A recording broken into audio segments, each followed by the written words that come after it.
Hi there, Nigel Saunders for KW Bonsai. Today we are going to do some work on this larch forest. These are collected American larches. They have a little coarser needles than maybe some of the other larches, but they still make a great bonsai tree. So first of all, I'll talk about the pot that it's in, if you call it a pot. What it is, it's a standard nursery seed tray. It's just a thin plastic. I doubled it up in this one, and what I did is I got some oak trim, stuff that you use in your house, and I mitered the corners and glued them together with a waterproof glue, and sized it so the seed tray just drops right in. And then I put some feet on the bottom, so you can see I've added some feet, and the doubled up seed tray. The seed tray, I got a hot soldering iron and I poked holes in here in the bottom so it drains. I put about quite a few holes, probably 100 holes in there, just small ones everywhere. And then I also, in between the feet, I put a piece of plywood, thin piece of plywood, just to support the seed tray, because it's a little flexible. When they're doubled up, they're better, but just to give it some strength so it doesn't sag in the middle of your planting. So yeah, so this is that's what it's in. If you call it a pot, I don't know. It's sort of like a pot and display stand all in one. It looks pretty good, I think. It's a good size for a forest, and inexpensive to make. The seed trays are like 50 cents a piece, and all the oak trim, I made three of these. I have a tropical tree in one, and this one I haven't used yet, and I have my larch forest in this one. All the wood for those came to about $15, and yeah, this one I haven't finished it yet. I have to go in and do some urethaning or varnishing and finish it up a bit, but yeah. So today on this larch forest, I'm not going to do drastic pruning like in some of my other videos. All we want to do is landscaping. So let me come around here. Every bonsai tree and forest has a certain scale to it. So if you imagine a person standing in this forest, they have a height that looks right. So you can imagine if a person was this tall, it would look too big for the forest. The person would be too big. If you had a little tiny person, maybe this tall, it would be too small for the forest. So for this forest, a person's height would be, about to there. Maybe even a little higher, maybe there. So that's kind of the scale of our forest. So everything in the forest, you want to relate to that overall scale of the forest. Rocks, moss, any accent plantings you have in there, like ferns or anything, you don't want them too large so they're out of scale, and you don't want them too small so they're not in scale. You want everything to be sort of coherent with the design. So yeah, so if our person's kind of, about that big, everything's got to look right to that type of scale. And it's an imaginary scale. We're not going to actually put a person in there or a figurine or anything, but it's got a kind of, that's what the scale we're going after, or we're going for. So these trees, I think in the other video I said they're maybe 6 years old, but I think they're actually older than that. When you're creating bonsai trees, time seems to kind of slip away from you. So I think these trees were probably actually collected more like 10 years ago.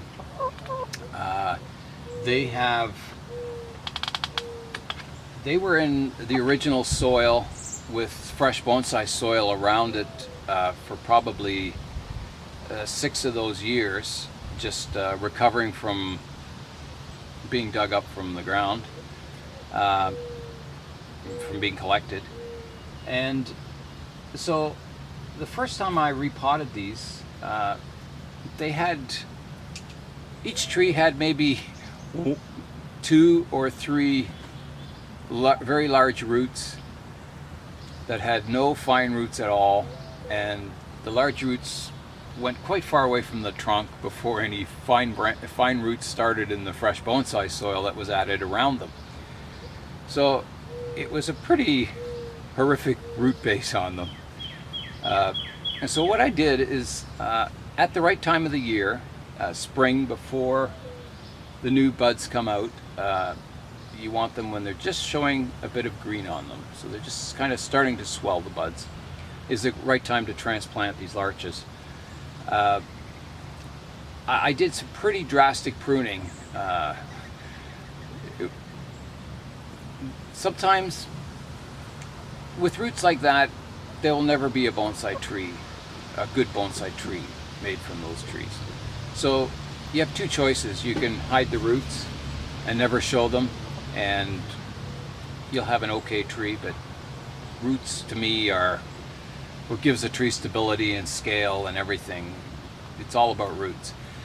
So I had the 2 choices. Well, I'll either kill the trees by hard pruning the roots, or they'll live and I'll have done a better thing for the tree, or I'll have these trees on their way to becoming good bonsai trees. So I went in and I really hard pruned the roots. I took horizontal cuts. I reduced the roots down to, about that long. It basically had no fine roots at all. And when I was done, I thought, oh my goodness, what have I done? I think I've just killed every one of my trees. However, they're still here. They recovered. It was kind of touch and go. When a larch isn't doing well, the needles, instead of coming out nice and straight, they sort of start curling a bit, and they start taking on this bluish tinge, the blue tinge of death. And a lot of parts of the trees were doing that. The needles were going this bluish color. They were starting to curl. So I kept the trees sort of semi-shaded. I watered them very carefully. I kept the soil moist at all times. And it took them halfway through the summer before they started kind of growing strongly again. That was basically the first year of actually training these collected trees as bonsai trees. The second year, I thought, well, they started really growing strongly by the end of the summer. The second year, I thought, well, it's going to have too few roots to repot, even though they grew strongly. But I thought, well, it doesn't do any harm. If you do it at the right time of the year, repotting them, you can look at the roots and put them back in. You don't have to touch the roots, you don't have to trim them, but you can look at them. It's not going to hurt the tree. So I thought, well, I'll look at the roots. I was quite sure there wasn't going to be enough to do anything, but to my surprise, there was fine roots everywhere. I mean, the trees grew well by the end of summer, and obviously the roots did too, because they just filled the pot. There was fine roots everywhere. It was perfect for another root pruning. So yeah, so there's 2 years in a row they've been repotted, and the roots are well on the way to becoming nice surface roots. When I repot these trees, I do separate each tree. I don't lift them out as one group planting. I take each tree apart individually, untangle the roots, trim the roots, and reposition them and put them back in the pot. So this is kind of the first year it's been in a sort of a real planting other than, you know, training pots and that. My son and I, Julian, we planted all this moss on here, and just to kind of keep the moisture levels good in the soil. It looks really nice. It's getting a little thick. We have a different kind of moss at the back, which is really cool. I'll zoom in for a close-up of that later on, but it's a really nice scale to imitate, you know, small bushes and that. So what we're doing today is we want to start exposing the base of the trunk. Right now our moss comes right up to the base of the tree. You don't see any roots base at all. So we want to show that a bit. And we want to add things like, you know, rocks in here. We want to sculpt their mosses to look more like bushes. In a forest planting should invite the viewer in. So a lot of times they kind of have like this central path in the forest, and it kind of draws the person in, and they think, oh, I'd love to be walking along that path in that forest, or that just looks like the forest I was walking through the other day, that nice path. You know, you don't want it all jumbled and crowded, so people say, ugh, you know, what a mess, I don't want to go in there. You want to invite the viewer into the forest. So that's what we want to do. We want to kind of create not a, you know, a path that says I'm a path.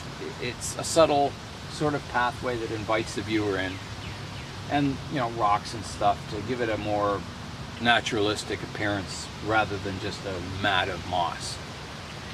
So that's going to be our work today.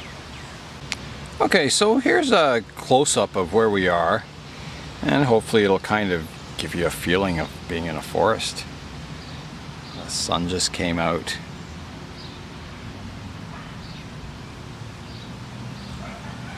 And I'm just going to show you the close-up of the moss back here, which is pretty cool. Yeah.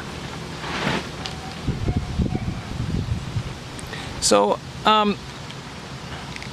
as a word of moss, there's a lot of different types of ground covers you can get. Mosses, there's thousands of varieties of mosses. So you want to get a moss that grows well in full sun.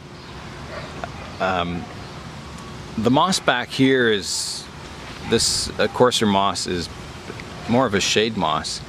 And because it is in the forest, it does stay shaded a lot of the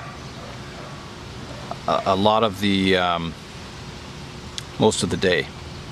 So, you know, I've got my full sun moss is more out front, and this shady moss is at the back, which kind of works well for the light conditions. Yeah, so when you're, you know, out on a walk and stuff, if you see an interesting moss, pick up a tuft of it and plant it in a pot. Give it the right conditions, the right light conditions, and it'll grow really well. The other thing you can keep your eye on is, you know, when you're walking or at the beach or that, look for rocks. Look for interesting rocks with lots of character to them. Collect them, and then when you go to do a forest planting or some landscaping, you'll have on hand a collection of rocks that you can try out in various places. So we're going to start working this forest. Now when you're starting out doing landscaping like this, I don't have a real clear design in mind at the moment. I mean, you could sketch it out or look at a photo and copy it, but so I'm just going to start, you know, getting the moss away from the trunks of the trees. You can see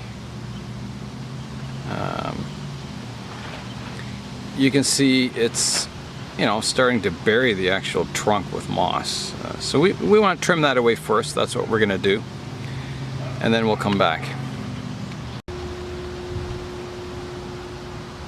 So you can see how thick the moss is.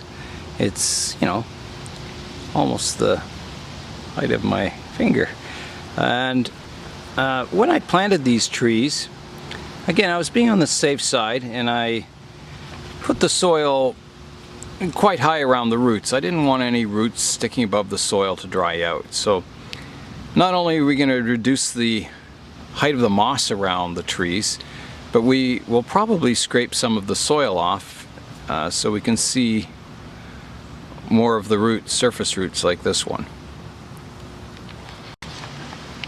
Okay, so we've done that. It took a little longer than I expected, but we've kind of dug down to the surface roots of the trees, and you can see we're kind of left with craters around them.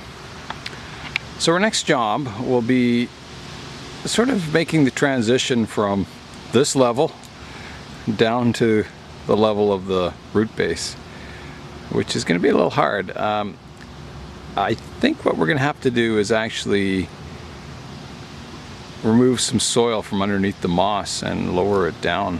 I think we're just, you know, when these were planted, the trees, the soil was kind of mounded a little high around them, and then with the moss on top of that, you know, I've removed from here down to here is quite a depth. It's quite a reduction in height. So some of the trees aren't as bad, like this one. It's got some weird things happening with the roots on that side, but we'll fix that eventually. And some of these back ones aren't too bad. I can see a nice transition between that. But some of these, yeah, we're gonna have to kind of lift the moss up and remove a layer of soil and get the height of the moss down to the height of the root base. When you take a walk through forests, have a look at how the trees are situated, and you'll see trees growing on top of rocks, you'll see dead trees, fallen down trees. All those kind of details are great reference for when you're creating your own forest. I mean, you can landscape this however you want. There's no rules. When you start landscaping bonsai, it sort of goes into the category of penjing, which is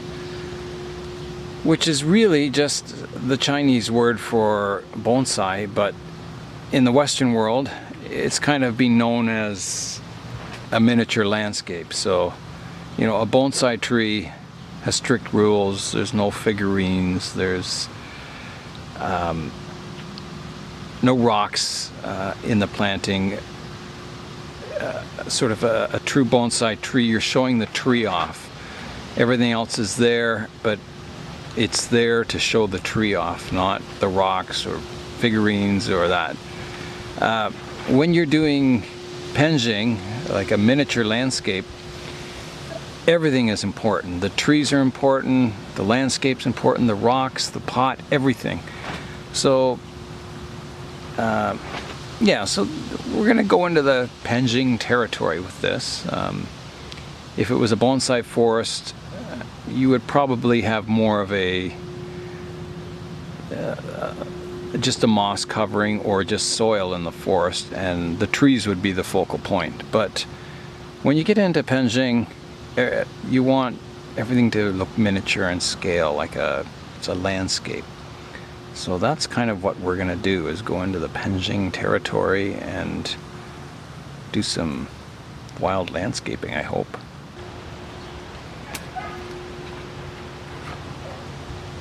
So I'm peeling back the moss, keeping it fairly intact. Scrape a bit of the soil off the bottom of the moss, and then I'm digging out the soil underneath to kind of get that layer of moss lowered down.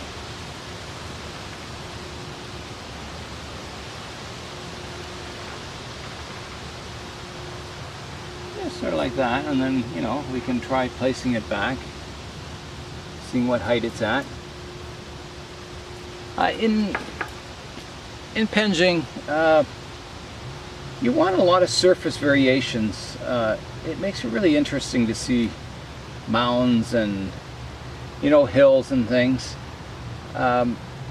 So yeah, that's what you're after. If it's flat, it looks it looks peaceful, relaxing. If you have a lot of hills, it starts to look a little more rugged and maybe more naturalistic. So that's what we're doing. We're working on kind of getting this moss down to the level of the trees.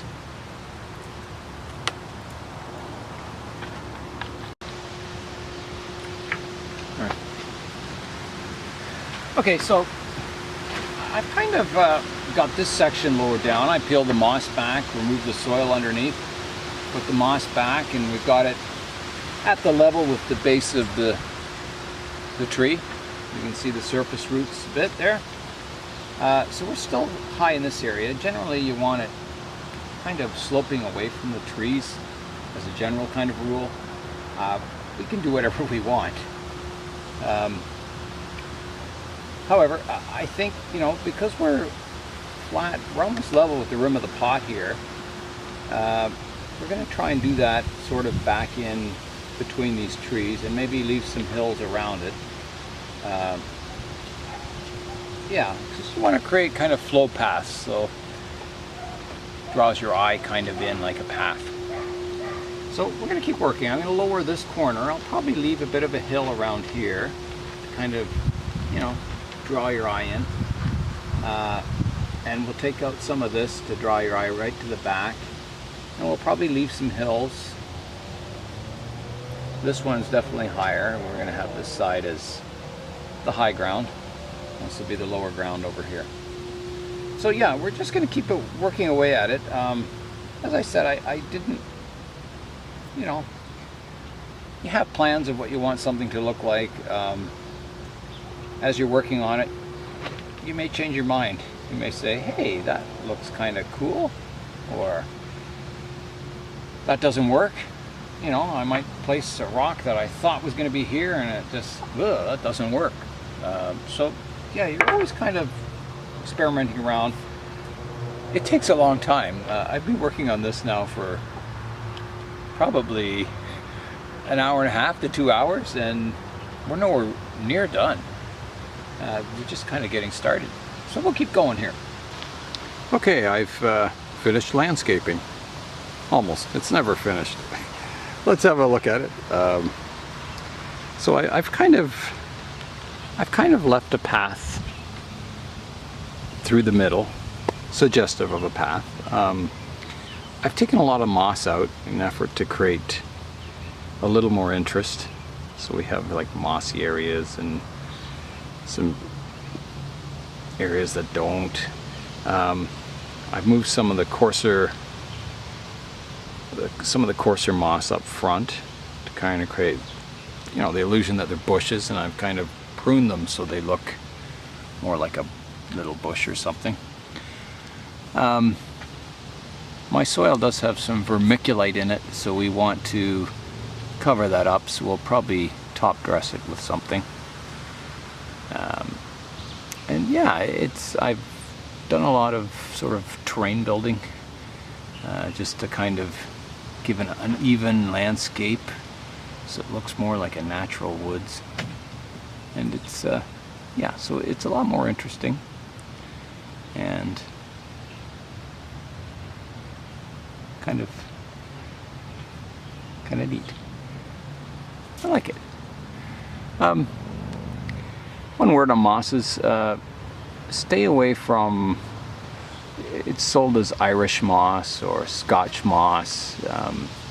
It's a nice looking little moss that flowers, but it has these roots that grow really deep in the soil, and it creates this mat of roots on top that's almost impenetrable by water.